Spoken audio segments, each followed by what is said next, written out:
Hello, this is Lucy Fisher for Times Radio. We're joined today by Imran Khan, the former Prime Minister of Pakistan and the country's leading opposition politician. It's been a tempestuous year for the cricket star turned politician, who was removed from power last April following a vote of no confidence, then survived being shot in a shocking assassination attempt last November. He's now facing around 80 charges, including allegations of terrorism and corruption, which he says are a part of a plot by the government to prevent him returning to power in elections this autumn. In recent weeks, a warrant for his arrest has been issued and rescinded, and thousands of his supporters have turned out on the streets in Islamabad, Lahore, Karachi and Peshawar, among other cities in Pakistan, leading to violent clashes with the police. Mr. Khan, thanks for joining Times Radio today. My pleasure.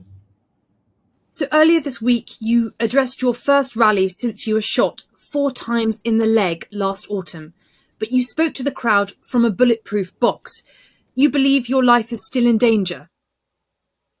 Well, yes, Lucy, not do I believe so. The Interior Minister, he has gone public to say that my life is in danger. But he says it's from some foreign elements, but I know that it is from actually the government itself. There were 3 main people in the government who were responsible, I believe were responsible for my assassination attempt. I predicted that about 6 weeks before the attempt took place. So they're still sitting in government. They've sabotaged the inquiry report because it was implicating them. And I think that they're more threatened than ever because they feel, since my party is now overwhelmingly favorite to win the elections, they feel that they feel more threatened, and they feel that if I come back to power, then I would hold them accountable. Well, there's a lot to unpack there. If I may, just to start with, go back to November the 3rd last year, when the assassination attempt took place. Can you tell our listeners, has anyone involved in that attack been brought to justice? And how has your recovery and the recovery of some of your supporters gone since then? Well, Lucy, there was threat to my life, and I went on public claiming that how they would try to assassinate me, that they would palm it off on a religious fanatic who would claim that I had committed blasphemy. And how did I know that? Because 3.5 years I was in power, and I had, obviously, the intelligence agencies were working with me. So I got information from within the agencies that this is what they were planning to do.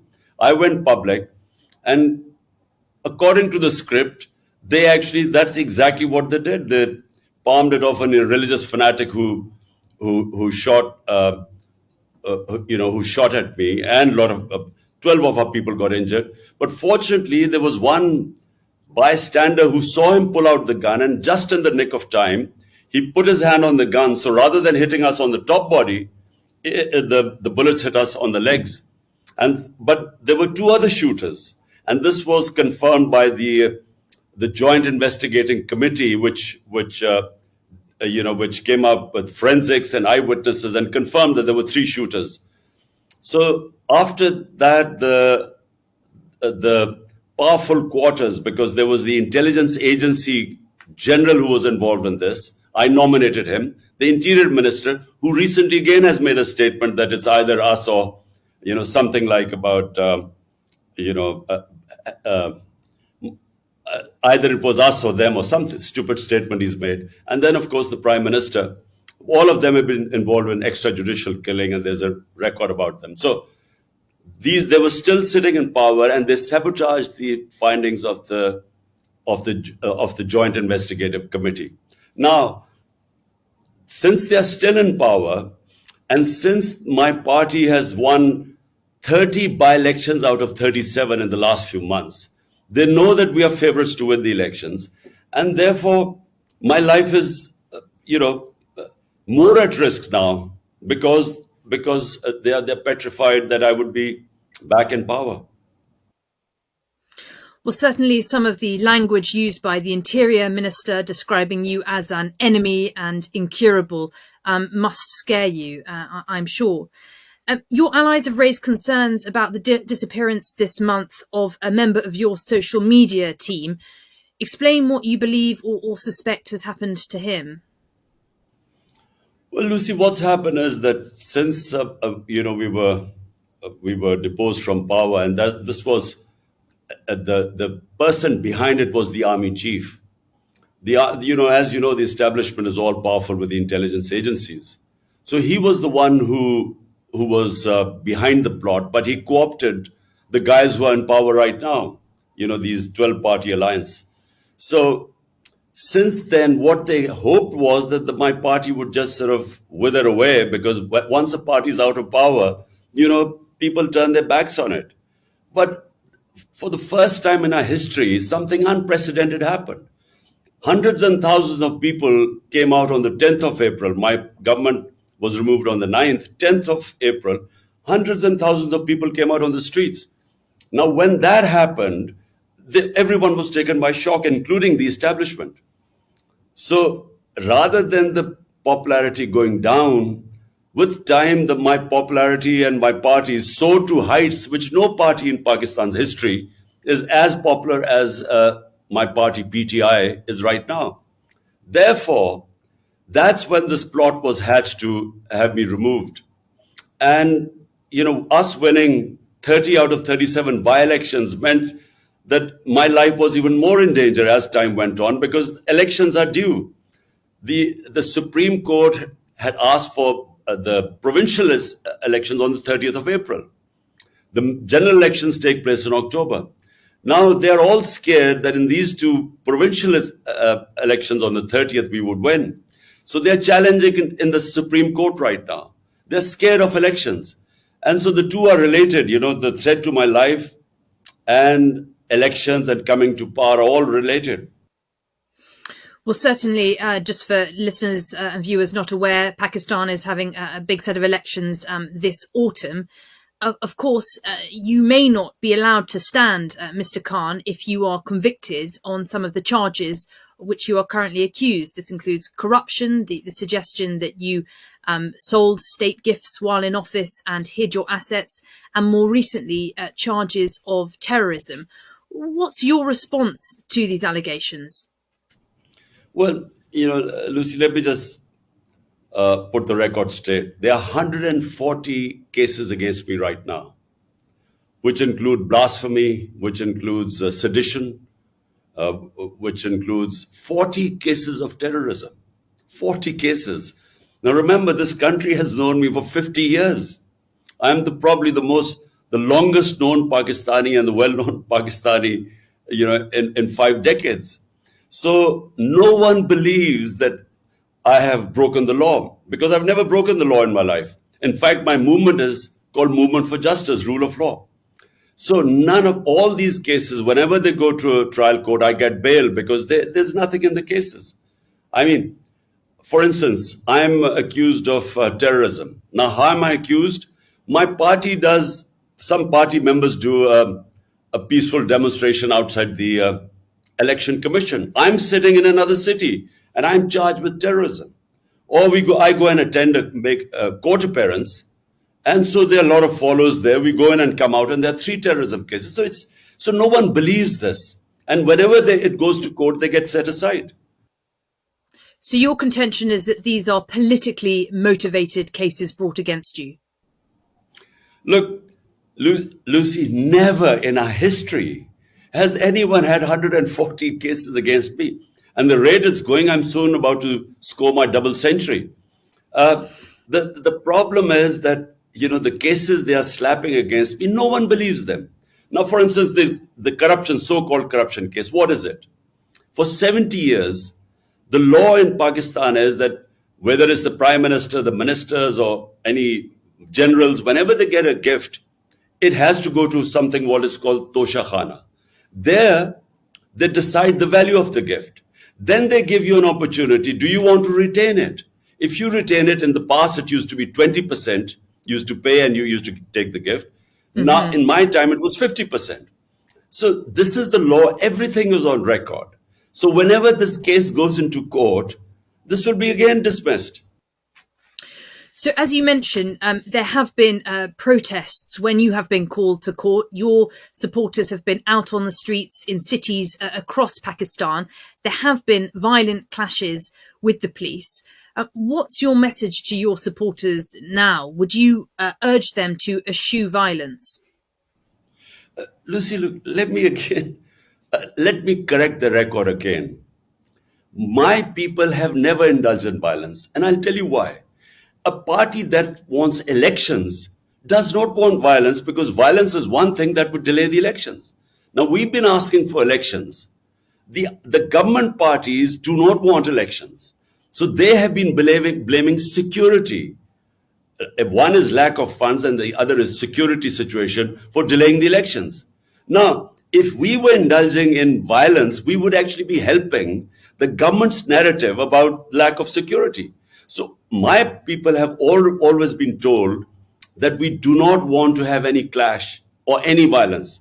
Now, you talked about my social media active, the guy who was my advisor, Azhar Mashwani, then our social media head in the southern province of Sindh.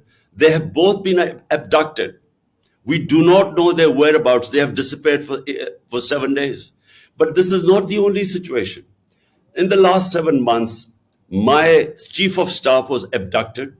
He faced custodial torture. He was stripped naked. He was tortured. He was a professor from the US, who came back to help me. Then my Senator Azam Swati, this is all on media, you can Google it.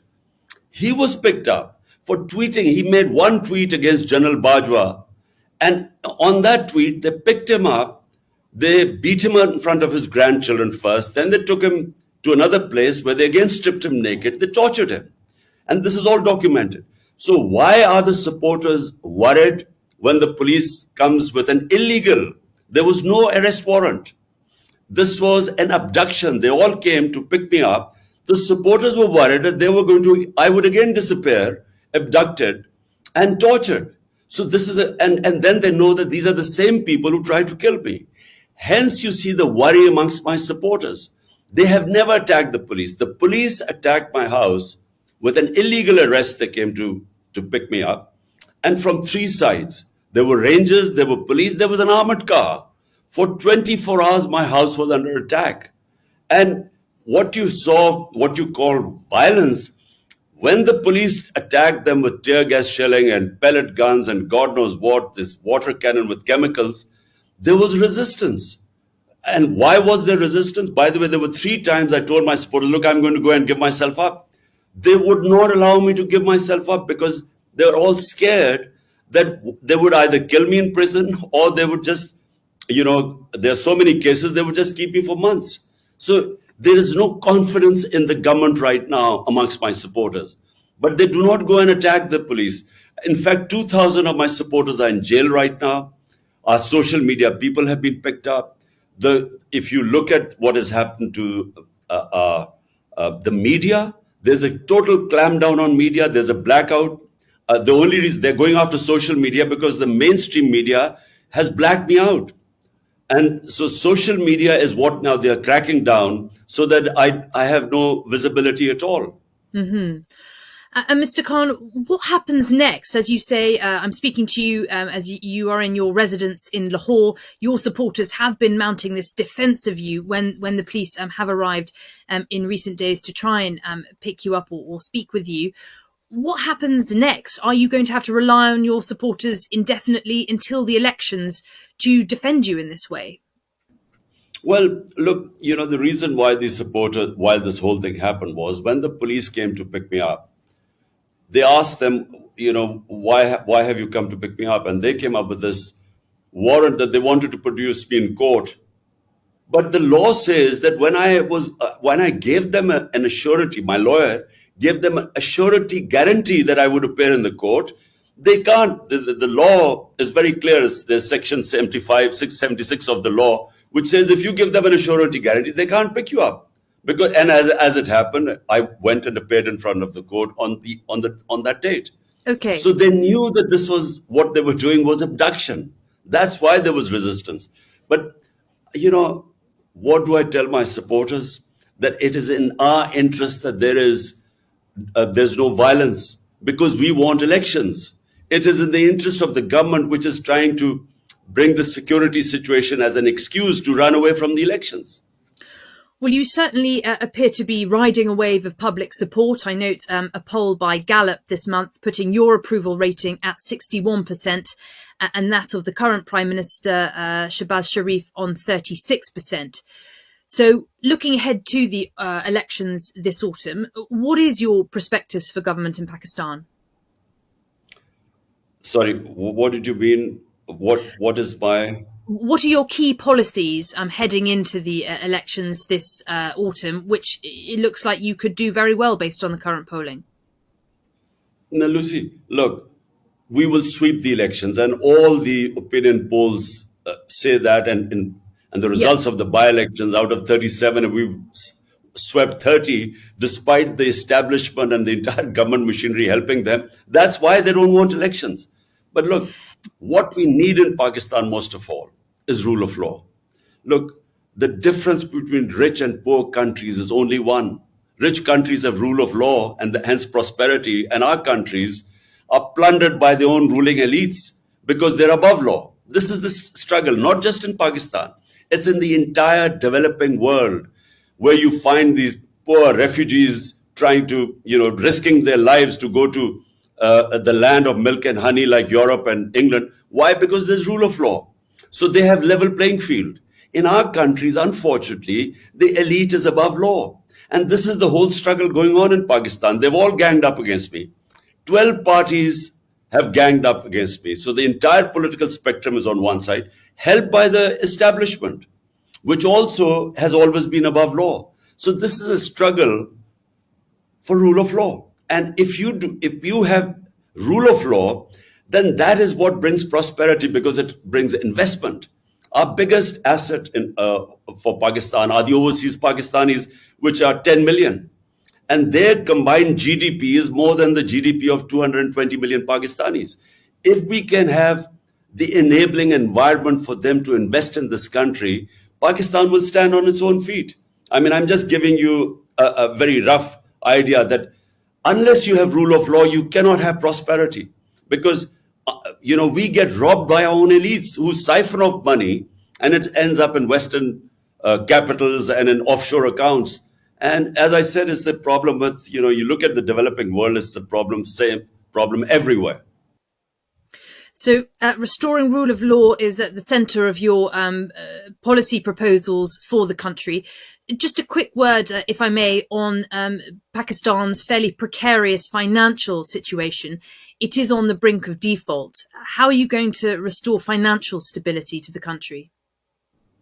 Well, this is, Lucy, the biggest challenge, because we had sort of balanced our economy like most of the developing world. COVID-19 hit us 2 years after 3.5 years, 2 years was managing COVID-19 and its effects. And then, we had the commodity super cycle. Suddenly the energy prices skyrocketed. So not just Pakistan, but most of the developing worlds suffered from balance of payments issues, because when the oil price during our time was between $110 to $115 per barrel, it's come down to $65 to $70. So when the prices went up, so we too had problems. But if you look at the economic survey of Pakistan a year ago, we had the best economic indicators in 17 years of Pakistan's economic history. And so we had managed to balance this. We got our country out of COVID-19, one of the top three countries that managed the virus, the corona effects of COVID-19, the best. We were rated as one of the best countries. And then we managed to pick up our economy. Now, when they pulled the plug, we had overshot all our targets that we had set, whether it was revenue collection, it was exports, it was remittances, it was agriculture and industrial output. So we were doing our best. But what happened was that after that, the new government came in, did not have a plan, markets lost confidence, political instability, because no one knew how, because the government maximum would have lasted for 1.5 years. The elections were this autumn anyway. So that in that political instability and then then incompetence to handle the economic situation, give a roadmap, that's when the economy went into a tailspin. So we lost 35% of the value of our currency in 10 months. Yeah, well, a lot to sort out on that front, on the financial situation. Mr. Khan, just a final word then about cricket and where cricket perhaps meets politics to bring your former life and your current life together, if I may. Tomorrow, the biggest franchise tournament in world cricket returns when the 16th edition of the Indian Premier League gets underway. India has banned Pakistani players from taking part since the Mumbai terror attacks in 2008, and there's no sign of that ban being lifted. The Board of Control for Cricket in India has long been accused of using this ban as a political weapon. My question to you is, would you call on other cricketing nations like England to push for Pakistani players to be allowed to play next year? Well, it is unfortunate, the relationship between Pakistan and India. There's a lot of arrogance in the way India now behaves in the cricketing world as a cricketing superpower. And because of their ability to generate a lot of funds, a lot more than any other country, I think they almost dictate now, as a sort of the arrogance of a superpower of, who they should play and who they shouldn't. And um, I find it strange that the Indian Cricket Board would take it out on the Pakistan cricket players. It just reeks of arrogance. But Pakistan has now very good quality Super League too, and foreign players come to Pakistan, and I think that why, if India doesn't allow Pakistan players, so be it. Pakistan should, we have excellent a clutch of young cricketers coming up, and so we shouldn't worry about it. And of course, back in the day, you used to play for Sussex and I believe for Worcestershire. Have you, by chance, caught the current racism scandal that has beset English cricket? Look, I haven't had much time to watch cricket. To follow that. My life has sort of, you know, hasn't given me the spare time in the last 4 years. But I read about the Yorkshire racism scandal, and look, from the time I started, and I started in 1971 as a teenager, and from that time to when I was finishing cricket in the sort of mid 80s, I saw a change take place in England. There was a lot of open racism in English cricket, in county cricket when I started. And by the end of my career, somehow, if there was racism, it went undercover. You did not have overt racism by the time I finished in the sort of mid to late 80s. But when I started off, I mean, there were all the time racist remarks on the cricket field. It was, even the Pakistanis, especially in the north of England, would suffer racism. There were these skinheads who were very, you know, anyone was a Paki and they would abuse you in the streets. So it gradually began to change. And, by the time I finished, there was much less racism. Well, I'm glad to hear it diminished during your time playing cricket. Clearly, it seems from the latest scandal there is still some way to go, but thank you for commenting on that. That's all we've got time for today. Imran Khan, former Prime Minister of Pakistan and cricketing star, thank you so much for joining Times Radio. My pleasure, Lucy. Thank you.